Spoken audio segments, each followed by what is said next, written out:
Sœurs et frères dans le Christ, Père, joie, grâce, amour à chacune de vous, au nom de notre Seigneur Jésus-Christ, dans ce lundi de la 3e semaine du temps ordinaire. Car le Christ n'est pas entré dans un sanctuaire fait de main d'homme, figure du sanctuaire véritable. Il est entré dans le ciel même, afin de se tenir maintenant pour nous, devant la face de Dieu. Il n'a pas souffert lui-même plusieurs fois, comme le grand prêtre qui, dans les ans, entrait dans le sanctuaire en offrant du sang qui n'était pas le sien. C'est car alors le Christ aurait dû plusieurs fois souffrir la passion depuis la fondation du monde. Mais en fait, c'est une fois pour toutes, à la fin des temps, qui s'est manifesté pour détruire le péché par son sacrifice. Et comme le sort des hommes est de mourir une seule fois et puis d'être jugé, ainsi le Christ s'est offert une seule fois pour enlever les péchés de la multitude. Il apparaît une seconde fois, non plus à cause du péché, mais pour le salut de ceux qui l'attendent. Sœurs et frères, on peut se demander pourquoi depuis quelques semaines je continue à insister sur cette dimension du sacrifice, sur le sens du sacrifice du Christ.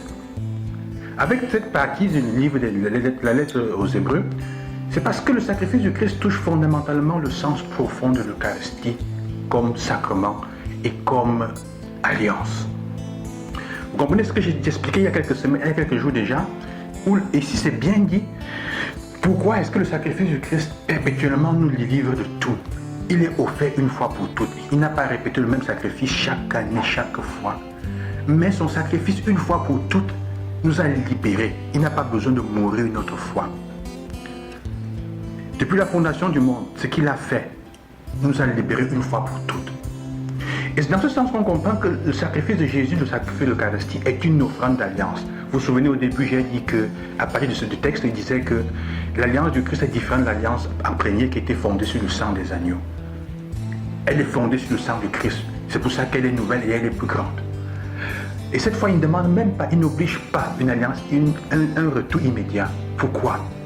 Parce que toutes les fois où nous célébrons l'Eucharistie, où tu adhères, où tu participes à l'Eucharistie, tu acceptes d'entrer dans le pacte.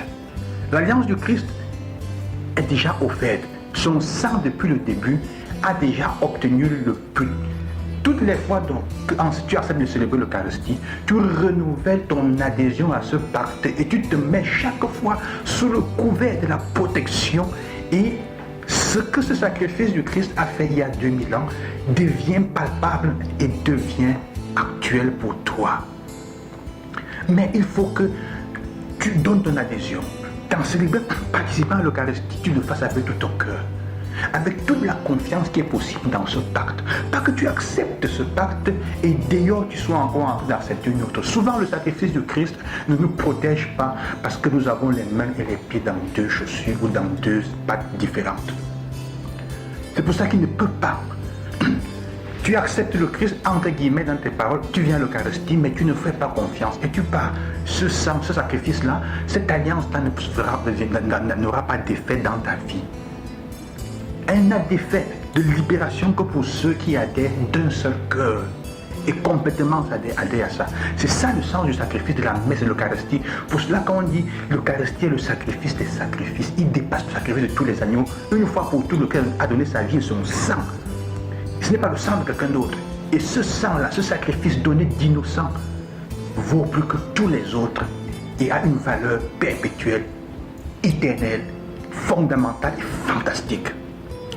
Accepter de se mettre sous le sacrifice toutes les fois donc on va à l'Eucharistie, on renouvelle, on accepte de renouveler. C'est pour ça que c'est bien d'aller à la messe tous les jours, ou au moins une fois par semaine, pour renouveler ce pacte, cette alliance de notre part. Le Christ a déjà donné, il ne serait-il pas passé à nous d'y adhérer?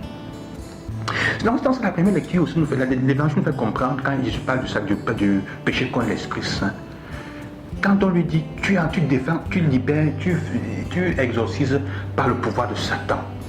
Et vous comprenez, Jésus parle, une des missions de Jésus, c'est l'exorcisme, chasser les démons.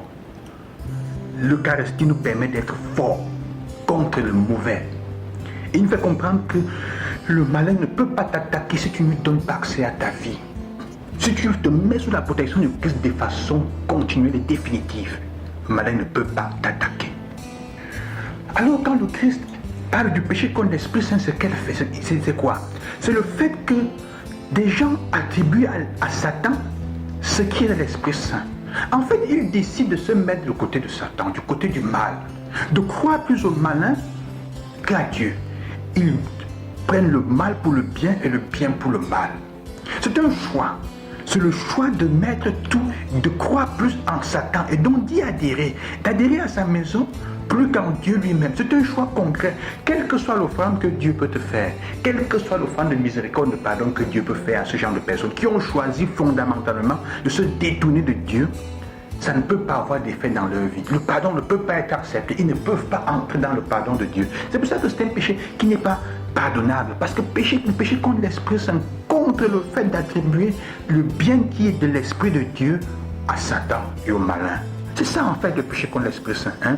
Donc c'est à nous maintenant de nous rendre compte, frères et sœurs, c'est à nous de savoir, c'est à nous de comprendre quel est le sens du sacrifice de Christ, comment adhérer, le fait d'adhérer à ce sacrifice, à l'Eucharistie, d'y croire, est un élément de lutte contre le malin et contre le diable, contre tous les suppôts de Satan et contre toutes les attaques de maléfices dans notre vie. Vous savez comment ceux qui ne croient pas à la possession et à la possibilité des esprits maléfiques qui nous nuisent sont ceux qui ne comprennent pas la dimension métaphysique du monde, que le monde est spirituel et physique. Et Jésus se bat contre ça. Ça ne veut pas dire de voir le mal et Satan partout, mais ça veut dire que quand même il agit dans notre vie et parfois de façon très subtile. Très subtile. Alors quel est ton choix aujourd'hui? Je t'invite, sœurs et frères, en acceptant ce que l'Évangile disait hier, de la repentance, de changer de vie et de commencer par l'Eucharistie, d'adhérer au sacrifice du Christ. Accepte dans ce pacte, dans cette alliance, de ce sacrifice, une fois pour toutes, qui nous libère. Que Dieu vous bénisse et qu'il vous accompagne. Je vous bénis au nom du Seigneur. Je prie pour vous. Loué soit Jésus-Christ. À demain.